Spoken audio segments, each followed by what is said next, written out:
Hi, good morning. Ranjana again with another video, this time focusing on underactive and hypothyroidism.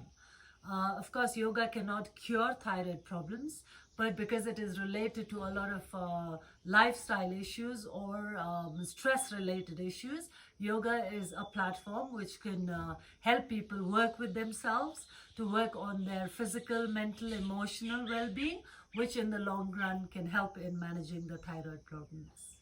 I'm going to present to you today a couple of pranayams and a couple of yoga poses that will directly and indirectly help you manage your thyroid issues. Let's get started. Another video where I have focused deeply on pranayams only, so you can go and have a look at that. But you can club the pranayams and the postures, asanas together, maybe every day, or if you can't, then about 3 to 4 days a week, about 10 to 15 minutes, and regularly do the practices. And in about 6 months, you will definitely realize that you have managed your hypothyroidism. Yeah. So let's get started. The first is the Ujjayi breathing. Ujjayi breathing is something that again directly links with your thyroid gland. How it goes, I will just try to explain to you. You can imagine a mirror in front of you and you're trying to fog your breath into the mirror. So the sound has to be like a sea wave kind of a sound. So as you're breathing in and out both,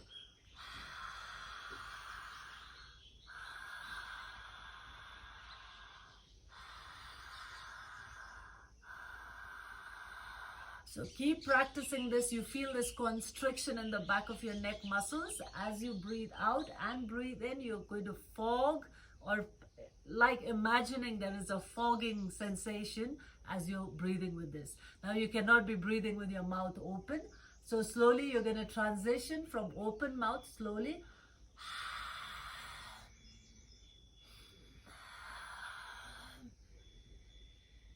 to your mouth closed. So you have to keep practicing with your mouth open first, then halfway open, halfway closed for both your inhalations and your exhalations. So with practice, you're going to get good at it, but remember to listen to the sound of your breath.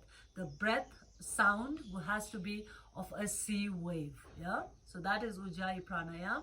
With practice, as soon as you get the sound of the breath with your mouth closed, you know you have got it right. So that comes as, and do not do it too much because it can have negative impacts. Do it maybe for about maximum 2 to 3 minutes at a time when you're doing the practice, and then you switch to other practices as well. So that was pranayam, Ujjayi breathing. Next we have Kapalbhati. Again, it is a very popular practice. We're working on the abdomen region with rapid exhalations, but also keeping in mind that your airway or your breathing tract is also nicely activated or stimulated. Yeah. So how it goes is your mouth is kept sealed. You're breathing in and out only through your nostrils. So as you're breathing out, your abdomen has to be sucked in. So these two actions, working on your Mula Bandha and your Jalandhar Bandha in your neck region, has to be stimulating the glands in your body. Okay, we have the adrenaline glands and the thyroid glands. So I'll just get started and show you a couple of times so that with practice you get better at it. Take a deep inhale. Completely exhale. Inhale. Now we do a couple of rounds of Kapalbhati, mouth sealed, breathing out through your nose.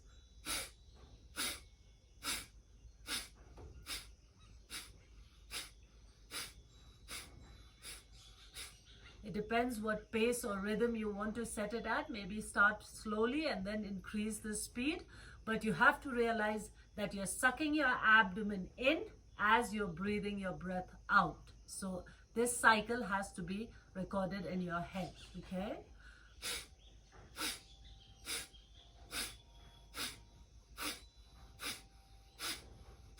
So initially you will begin only with your nostrils with your rapid exhalation, but as you go practicing, you will pull in the breath from your neck region as you breathe out, and your activation of your solar plexus will really warm up the Mula Bandha around this area. Okay, that is Kapalbhati. Again, do not do it for too long. The maximum may be about 30 seconds for 3 times with a little break in between. Okay, that was Kapalbhati. Next, we can do the Vastrika practice, which is again the same exhalation rapidly as you're breathing in through your chest region. Again, here we're working with the chest and the abdomen more and the nostrils, mouth sealed. How we go about keeping our chest pulled in, abdomen engaged. We're going to lift our arms up towards our ears. We're not going to flare our chest out and try to push our arms back, just as much as our breath can take us. If our breath inhalation is still here, hold it here. If it goes further, take it as much as your range of motion and your breath takes your arms up. So as you breathe in, and as you breathe out with control, make sure again you're not working with the ribs too hard to hurt yourself. With control, you're going to punch your elbows into your side ribs. The different 3 lobes of the lungs need to be stimulated. With this, the lowest part of the lung. So inhaling.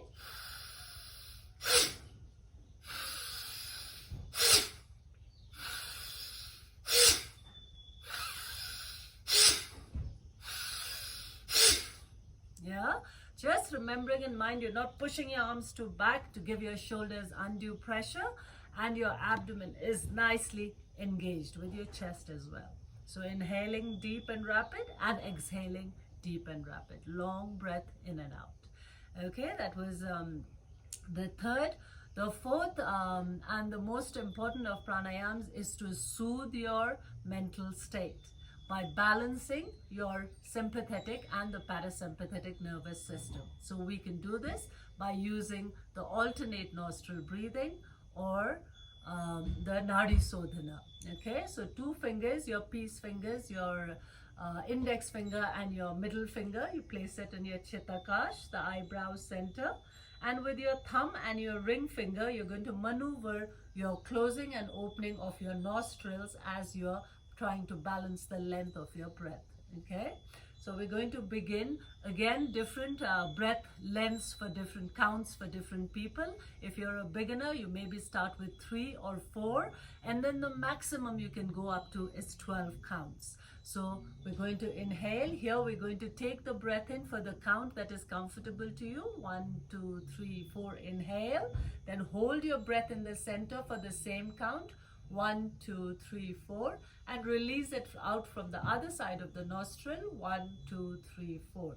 Breathe in from the side you've exhaled, the same count. 1, 2, 3, 4. Hold the breath for the same count. 1, 2, 3, 4. Release it out from the other side. 1, 2, 3, 4.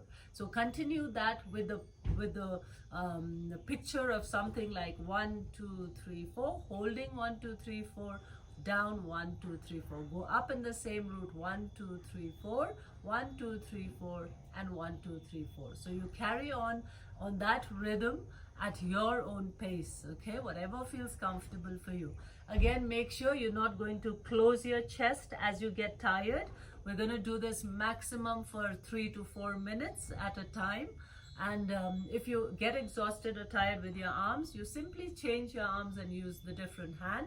But the pace, and slowly, when you're starting out, you have to cut the count, like 1, 2, you're breathing in, like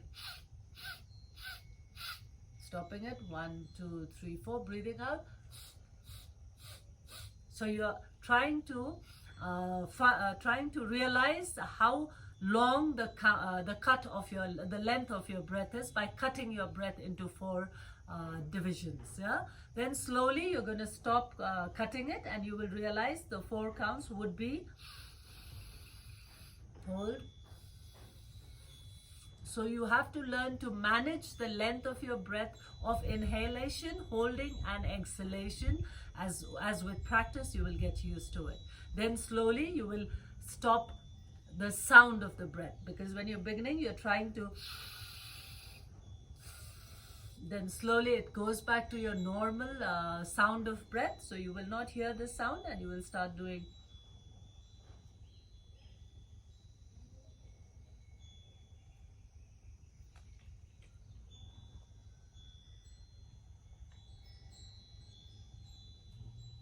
So that is the step of how you go. First, cut your breath so you know the length of your breath. Inhales and exhales are the same. Then slowly stop cutting it, consciously cutting it, and try to get it into a smooth rhythm. And then after that, the sound that you're bringing out with the breath, because you're listening to it, will slowly disappear, and you'll take it to a normal breathing pattern. Okay, so then from 4 counts you have to slowly increase it to 5, 6, 7, maximum up to a 12 counts.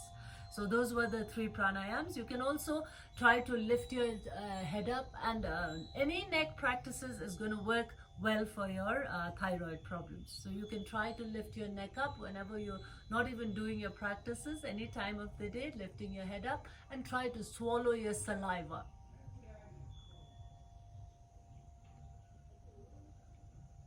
Try to make a big chunk of saliva in your mouth and gulp it down as you're lifting your head up. So you will feel this activation again, and with practice again it gets easier as your thyroid starts to balance itself. Yeah? The last of the pranayam is the lion's breath. Okay, so like a lion you have to breathe out. So I'm just going to show it to you. You're sitting in Vajrasana, hands on your knees. It looks funny, but it is a very effective practice. Okay, again, most of the pranayams we are going to do it with active exhalations. Inhalations are normally passive or balanced, but exhalations have to be rapid. So you're going to breathe in, breathe out, breathe in. Now when you're going into a lion's breath, like a lion, you're going to push your chest forward. Take your tongue out as much as you can. Look with your eyes up and blow your breath out from the throat, out of your mouth. Let me show it to you once.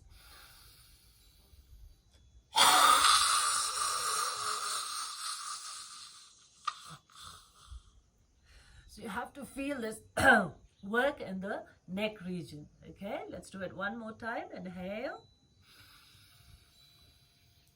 exhale, inhale,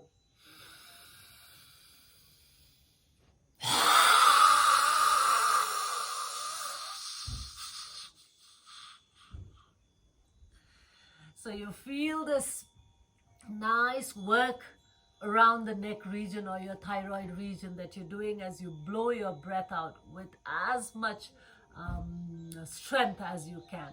Of course, the eyes roll up just for your drishti region, but you're going to push your shoulders down, chest out, and go up. Okay, enjoy these pranayams, and with the postures that I'm going to show you now, club it together. Slow pace, nice and easy. Make sure it is consistent. You do not do 2 hours at one day and then don't do it for another week. That doesn't work. Do maybe 10 minutes to 15 minutes a day and keep a regular pace of the practice and see how it is. Okay, as far as the yoga postures go, we have to remember and realize when we're working with our body to be aware of what part of our body that we're working with.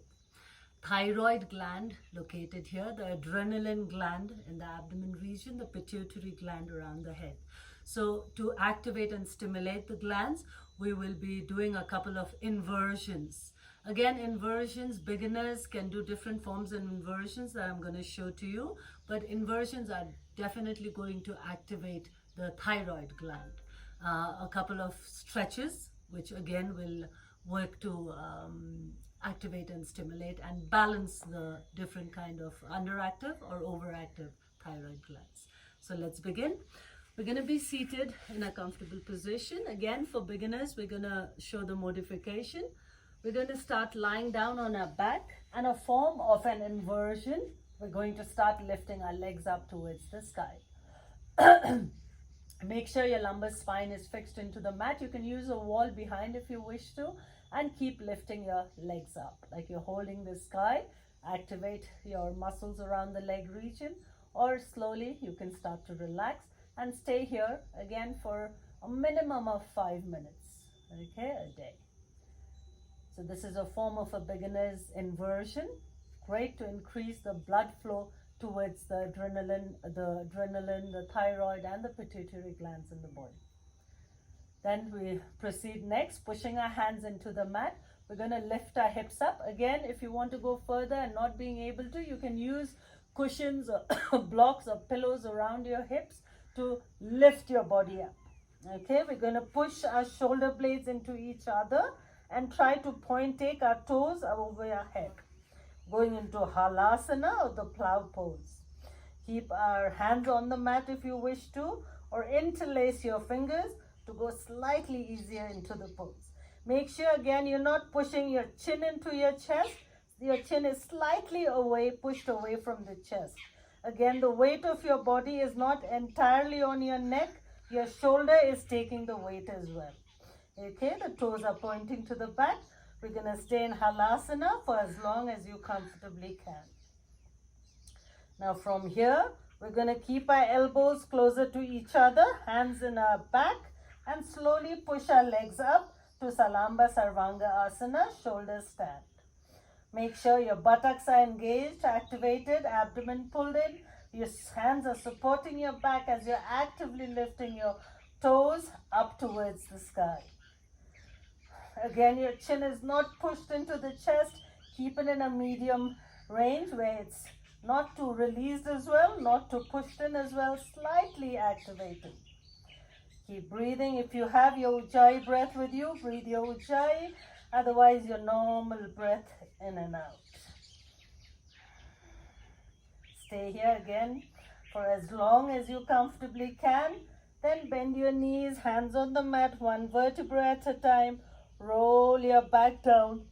We're going to go into Matsyenasana, fish pose. You can get your soles of your feet together, drop your knees to the side, or get into Padmasana if you can. Hands under your thighs. Make sure your elbows are pushed into the ground, lifting your chin and chest up. Open it up, complementing the earlier practice where your chin was tucked into your chest. Roll your head back and drop the crown of your head on the mat. Make sure the weight of the body is not on the head, but rather on the elbows, and the core of your body is engaged as well. Either your Ujjayi breath or your normal breath, deep, long, and smooth, in and out, in and out. Lift your head up again, roll your body back, drop your back down, release, relax. From here, we're going to go into Setu Bandhasana, bridge pose. Contracting your buttock muscles, engaging your abdomen, going into an anterior pelvic tilt. We're going to start lifting the lower back, mid back, and upper back. Roll your shoulder blades in and push your hips up as much as you can, your feet firmly on the ground. Again, don't tuck your chin into your chest. Make sure the chin is away, but at the same time in a mid region. You're not even looking up, so it's kind of stimulated there. You either keep your hands here, you can interlace your fingers if you wish, or elbows on the ground to push it up further. Your knees going towards each other, heels firmly on the mat. Stay here again for as long as you comfortably can. Setu Bandhasana, the bridge pose. Slowly lower your hand with isolation. First your upper back, your mid back, and then your lower back goes down to touch the mat. Roll yourself up and come up into a seated position. We're going to go next into Navasana. If you're a beginner, roll your shoulder back, extend your chest out, place your hands under your knees, and look out to your toes. Your toes in the level of your eyes. If you want to go further, keep engaging your core muscles and take your arms out in front. If you want to go intensify it, straighten your legs up, pointing your toes up towards the ceiling and chest expanded out into a nice, good boat pose. Again, stay as much as you can wherever you feel good. Then we can lower down into a full Navasana where you're resting on your buttocks, your legs and your shoulders down but not touching the mat.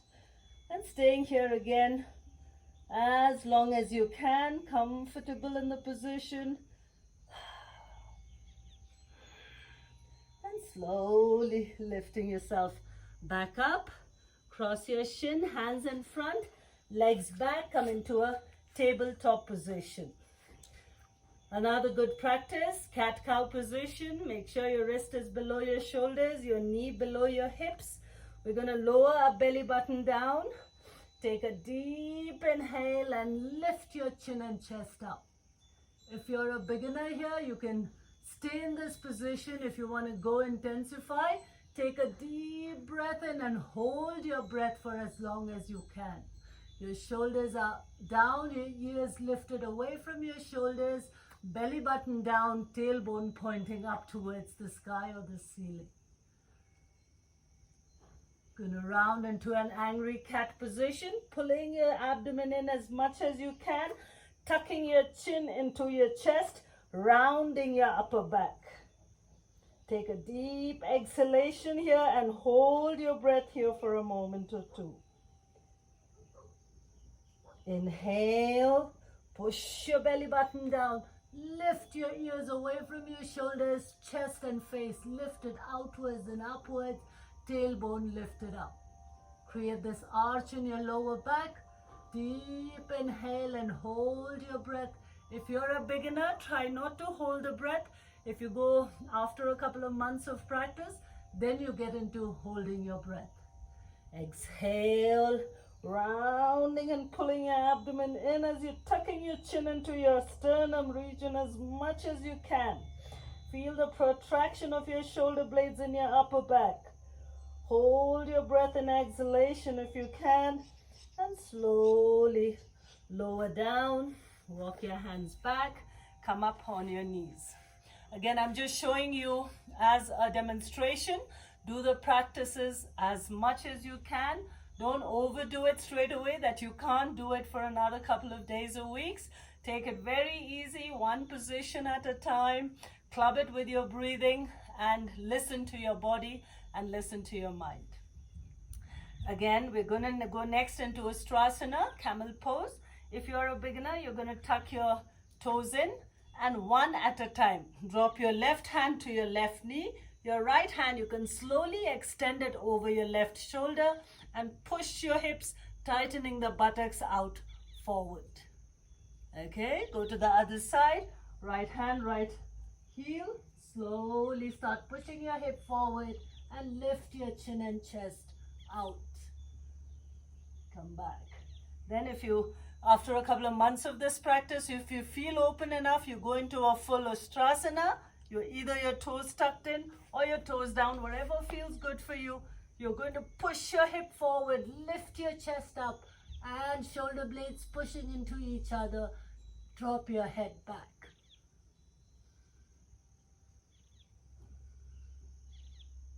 Hands on your waist, slowly come out of it, release, relax. Okay, so don't go straight away into the pose. Slowly modify it, strengthen your core regions. You get the realization of how you engage your abdomen and contract your buttock muscles. Then you slowly, easily go into the pose.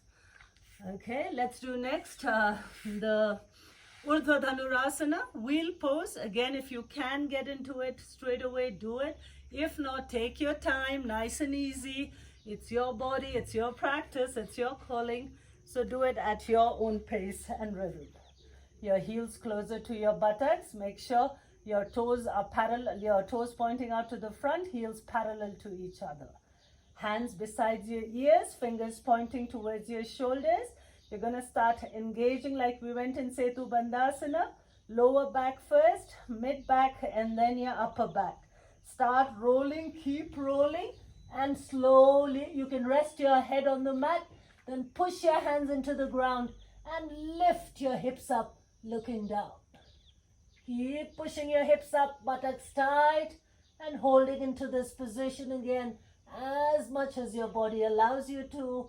Roll your neck into your chest, head down, drop your body down, pull your knees to your chest, release, relax. The last pose is the most famous Savasana, corpse pose, where you lie in a stillness position, not just with your body, but with your mind as well.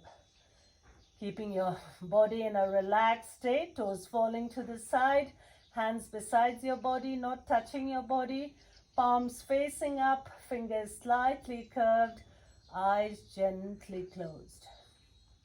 Tuck your chin in towards your neck, towards your chest halfway, so the back of your neck is also relaxed. And soothe your thoughts, soothe your body, and let yourself go into a nice state of stillness and relaxation. Normal breath in and out.